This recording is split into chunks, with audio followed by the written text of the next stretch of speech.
Hello everyone and welcome back to my channel. My name is Jen, and if you're new here, then thanks for stopping by. I decided to put a little makeup on today, put a little lippy on today, a little something different. I'm also wearing one of my spooky shirts. We got a handbook for the recently deceased. If you're a fan of Beetlejuice, then you will know. If you know, you know. So in my last video, I was saying how I wanted to make a spooky tapestry, like something really big. And I think I even mentioned that I had seen a corpse bride pattern. So was super inspired. So I sat down and I made it. It's also huge. It's like the size of my hand, basically. So yeah, I thought we could just chill together, do a little time-lapse voiceover. All right, well, without further ado, let's just jump right into the time-lapse. So here are all the colors that I used for this tapestry, and I actually did write down all of the color codes this time, so I will leave them all in the description below. So for all of my leading strings, I'm using DMC embroidery floss, and for the base strings, I'm using Aunt Lydia's Classic 10 crochet thread. Now, before I get too far into the video, I just wanted to point out that I found this pattern on braceletbook.com just by typing in corpse bride in the search bar. Specifically, this is pattern number 17922, uploaded by Quasi2. The dimensions are 78 by 100 and uses 9 different colors. I will leave the link in the description so it's nice and easy for you all to find. And so I've already gone ahead and attached 39 pieces of Aunt Lydia's crochet thread to my wooden dowel using lark's head knots. And I cut each thread to be about 80 centimeters long, so when they're laid in half, I have all 78 base strings at about 40 centimeters long. I realized that I cut my base strings quite long, so you definitely won't need to use all 40 centimeters of base string, but I like to leave quite a bit of fringe at the bottom of my bigger tapestries like you saw at the beginning of the video. So if you're not a fan of the long dangly fringe, then I would just cut your base strings a little bit shorter. And a lot of people ask me where I buy the wooden craft dowels, and I buy mine from the dollar store, just in the craft section, but you can also find them at Walmart, basically any craft store, any craft section. And I also see them available in lots of different sizes. So the one that I'm using right now is about 30 centimeters long, but some of the other ones I have are only about 15 centimeters long, which is really useful when I just want to make smaller mini tapestries. So definitely be on the lookout for those. And I'm just holding my dowel down using lots of tape. I use Scotch tape, and specifically the gift wrapping tape, just because it's super transparent. It doesn't have like that weird film on it that other Scotch tape has. And that's what I like because it's really useful for making these videos. And for this tapestry, I'm also using the straight edge technique. And that's where you only do backward forward knots on the far left bass string, and you only do forward backward knots on the far right bass string. And that gives you that nice clean edge, which is, you know, supposed to be there to make your tapestry nice and straight, but it's not always easy to achieve when you're making a big pattern like this. So I do always just try and push my rows up with my thumbs and my fingers, just trying to manipulate the rows to sit nice and even and straight. Well, as straight as possible. We try our best. I also just wanted to point out that I am not doing the flat alpha technique, which is where you kind of tuck up each of your changing colors into the next knot. I don't know. I don't know how to explain that. That was my very bad explanation of the flat alpha technique. But no, I'm just doing my color switches normally. I actually have yet to really try the flat alpha technique. I almost said the fat alpha technique.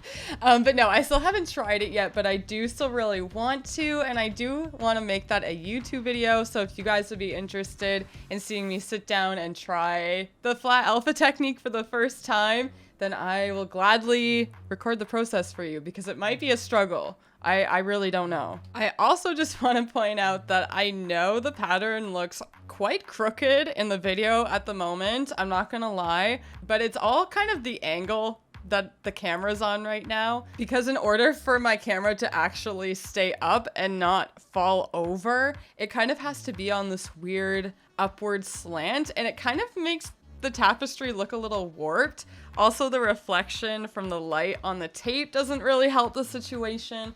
So that's kind of why I put the sneak peek at the beginning, just so you all see it's not actually as crooked as it looks during the process. So I do apologize about that. I would love to get a new recording setup and a new desk. As you can see, my desk is very messed up. It's honestly just from having all of the tape on it. Every time I peel it off, it kind of lifts up some of that wood printed pattern as well. So, you know, not ideal and quite ugly actually to look at. So I apologize you have to look at that. I will be getting a new desk once I can afford it.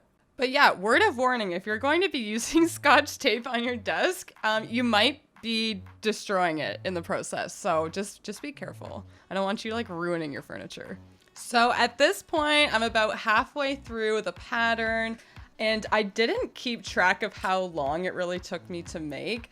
I did kind of set out a schedule for myself so I would finish it within a certain time. I tried to do 10 rows a day. There was 2 days that I just totally didn't feel like doing it, so I got a little behind, but I stayed on schedule for this video, so that's all I really cared about. But I want to say I spent about 4.5 to 5 hours on the tapestry for every 10 rows that I did. That's just my estimate. Like I said, I really wasn't keeping track. I just say that because I would really sit down and work on it while Dylan was at work, so I don't know, that's kind of just the math I have in my head right now. And there was 100 rows, so if I did 10 rows a day, it's gonna take me 10 days to do. So I don't know. It took me a long time to do. Like, I didn't work on it every single day. I took maybe 3 days off while making this. But you know, your girl's gotta take some breaks sometimes.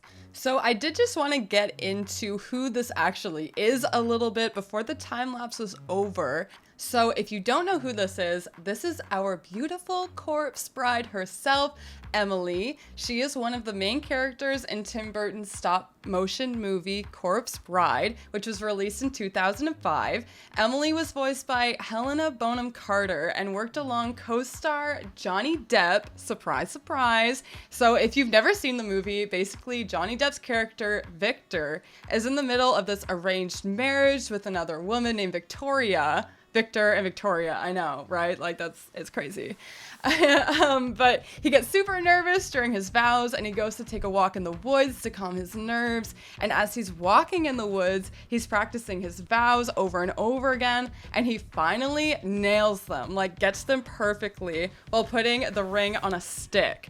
It's then revealed that the stick isn't actually a stick, but actually Emily's dead body. So now Victor finds himself married to a dead lady, and yeah, that's basically the plot of the movie. I won't give away the ending. I mean, this movie is, what, like 15 years old now? But if you haven't seen it, I won't spoil it for you. 'Tis the season to be spooky. It's on Netflix, so you can go watch it. I watched it the other day, and yeah, it definitely put me in that spooky spirit. And plus, I just love Tim Burton movies. I mean, as you can see from my shirt, my Beetlejuice shirt, and when I was a teenager, I was an emo kid and obsessed with The Nightmare Before Christmas. Yeah, I was one of those kids. But comment below your favorite Tim Burton movie. Personally, I really love Sweeney Todd and Edward Scissorhands, but let me know yours down below. I'm interested to hear. So again, here is the finished product that you saw at the beginning of the video. And I absolutely love the way this turned out. Here, I'll give you a little sneak peek at the back here. I love the way the back looks too. Like, this looks like some embroidery art or something. I wish I could embroider. That would be so cool. And I know it doesn't really look that even in the video because of the way it's taped down on my table, but I actually am pretty happy with how straight this turned out. I think it turned out all right. I will also have this listed on my Etsy if you're interested in purchasing this and hanging it on your own wall. Like, can you just picture that up on the wall back there? I think that would look mighty fine. But that is all for today's video. If you have any questions, feel free to leave them in the comments below and I will do my best to answer them. I will leave all of my socials in the description below so you can find me on Instagram, on Twitter, on Twitch, on Discord. I have a Discord server now and we all like to post our art in there. You can post your bracelets in there, your patterns in there. Would love to see them. And I do have my Twitch giveaway still going on for the rest of October. And you could win a mini tapestry made by yours truly. So I will leave all the info on that in the description as well. But that is all for today's video. Thank you so much for watching. I hope you enjoyed it. And if you did, be sure to hit that like button, hit subscribe so you don't miss any future content from me. I hope you drink lots of water today. I hope you have your favorite snack and I will see you next time. Bye!